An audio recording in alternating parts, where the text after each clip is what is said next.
بینای مؤسسه دولتی کمک اولیه تیبی سانیتاری در ناحیه وسه پورا از تعمیر کاپیتالی برآورده می شود. این بنا از دو شونه عبارت بوده سالهای زیاد روی تعمیر ندیده بود. ساختمان و اзнавсози این مرکز سلامتی بعد انتظاری‌های زیادی طبیبان و نیازمندان همین طور متشکلانه آغاز گردید. کارهای ساختمانی در بنا با جلب متخصصان و 12 نفر ساکنان ناحیه ماه یول آغاز یافت. با رعایت طلبات‌های قاعده‌های ساختمانی کارگران مقصد دارند که کارهای ساختمانی را با صفت اعلی اجرا نموده در وقت معین گردیده انشاء را سپارند.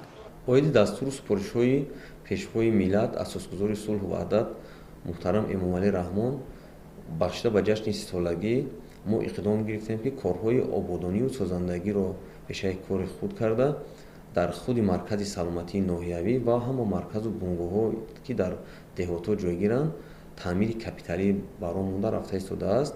هست دستگیری صاحبکارا مردم محل خود یعنی مقامات اجرایی حاکمیت دولتی ناحیه وسه از طرف وزارت تندرستی خود مرکز سلامتی باشد باز از حساب قرار 600 ما یعنی مبلغ‌های استفاده بوده تعمیر رو دوام دادیم. مرکز سلامتی مرکز ناحیه از 27 حجره کاری خدمترسانی تیبی عبارت میباشد. طبق نقشه تعمیر بنا همه حجره ها زمانوی کرده می شوند. این حجره برای خدنسور کودکان مخصوص گردانیده شده است. دیوار و فرش و شیفت آن پورا تعمیر کرده شده با تجهیزات های معاصر طبی مجهز گردانیده می شود. با مانند این حجره دیگر حجره ها هم تعمیر کرده می شوند.